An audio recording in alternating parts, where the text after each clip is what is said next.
Hi there, this is my channel Shy's Designs and I'm Cheyenne. I started this business because I wanted to stay home with my babies and make money while doing that. I'm here to breathe life back into furniture and make beautiful pieces affordable again. Let's sail into part 2, you guys. This video is all about prepping the couch to be repaired and painted to get our best life out of this couch. The purpose for you guys is to get through part 1 through 3 and to show you guys that your couches can be saved. I will show you how to plump your cushions for free, sew up a torn seam, deep clean it to get it to the color that you desire, and how to tuft to add some missing buttons back onto your cushions, or to add some new ones. This video is going to cover everything so that you can take this into your own home and save your couches and save your money. Because let's be honest, couches are so expensive and it's so hard to find something as comfy as your original couch. So let's get started. To open up this video, we have a leather sectional couch here, my biggest and most expensive flip to date. I'm so excited to get started on this part 2 because I will be diving into the deep end with all of these repairs I have never tried before and trying new products and new techniques today. So stick around and let's see how it went. First, I removed all of the buttons because none of them were salvageable to use on the top of the cushion anymore. They were just way too damaged. Since the buttons underneath are the same and in perfect condition, I decided to stick with the original buttons and switch placement of each and replace any missing bottom buttons with the ones that I found at the store. The ones I found at the store were not an exact match by any means, but I just needed a relative size match to be able to retuff the couch without any issues. Next, I vacuumed all of the debris left behind by the buttons and any dog hair or sand that was already in the base cushion. Deep clean that I needed to give it because there were quite a few stains I needed to remove with my little green machine. I love using this machine, it always does a great job and it's so easy to use. I sprayed my fabric surface with the water solution and then I vacuumed it up with the attached hose. Easy peasy, and it dried super quick. After cleaning one part of the sectional, I moved on to replacing the buttons I cut off, which is called tufting, and something I've never done before and was very nervous about. The whole process actually turned out to be pretty straightforward, but I didn't leave that task without getting a few blisters and string burn. No biggie though, for a great result.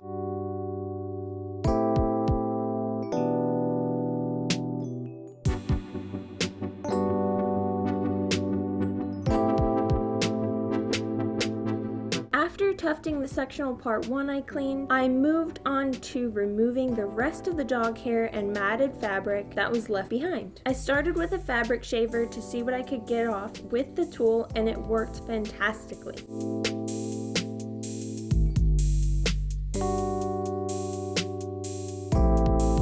I went back over the parts that weren't 100% and I used a stiff brush and a vacuum, and then I went over those areas with the fabric shaver again to accomplish a completely deep cleaned couch for the next owners to come.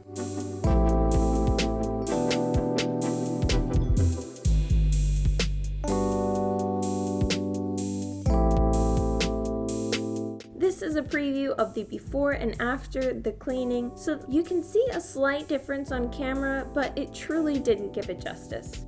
Now moving on to the second part of the sectional. I again started by removing all of the buttons and used the underneath original buttons for the new top buttons, and I put the original top buttons on the bottom. And any missing buttons, I did replace them with the buttons that I got at the store. I again vacuumed this part of the sectional and then I deep cleaned it as well. I don't want to leave anything undone because I want this leather couch to look and smell its best when I sell it. I want it to be in the best shape that I can get it in. And honestly, what's the point in putting work in if you aren't going to put 100% of your efforts into it?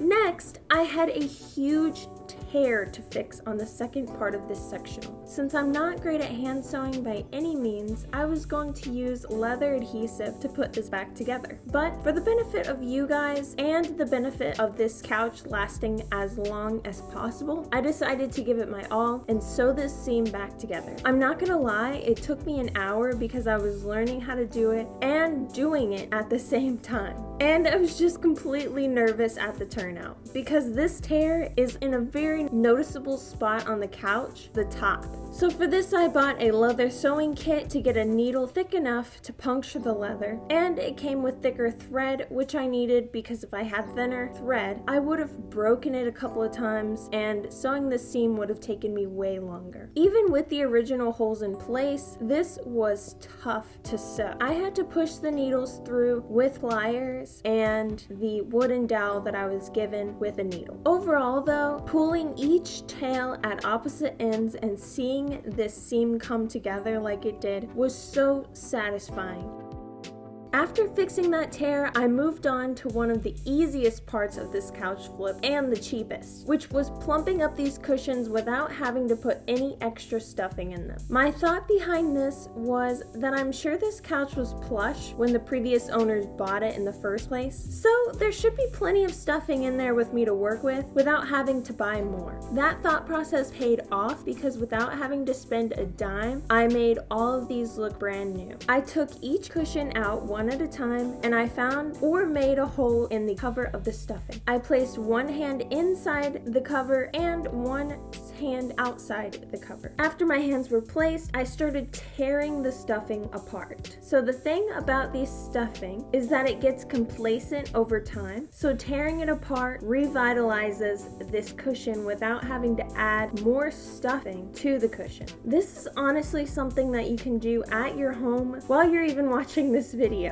It won't cost you anything except a little bit of your time. And I would like to point out that I kept the stuffing inside the cover so that I didn't make a mess in my garage and that my garage debris didn't get all over my stuffing. But you are more than welcome to take it out of the cover, tear it apart, and then put it back in. If it has a weird smell, you can even wash and blow dry it dry if you desire to get that fresh smell as well, like I did for my first couch flip to help me get rid of my smoke smell.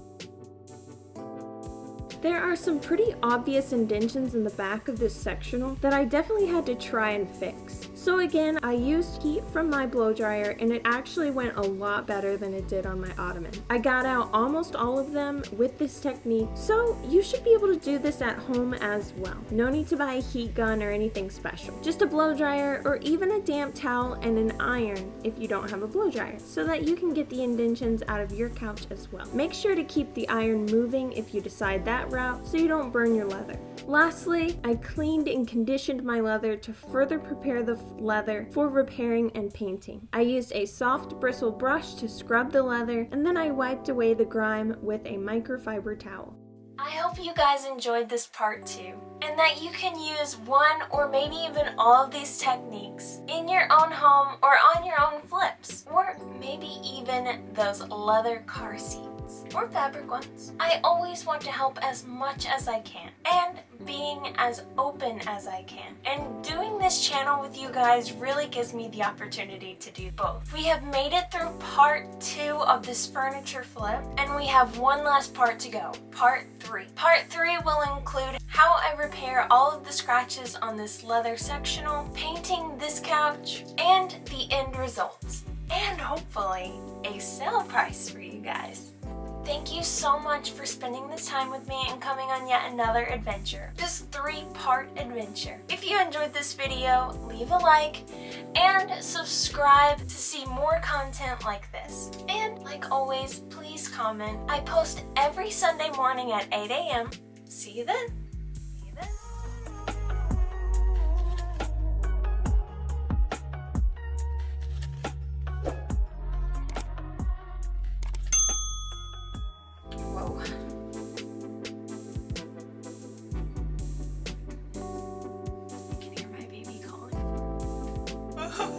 Okay, focus for a few more minutes and then we can go get her.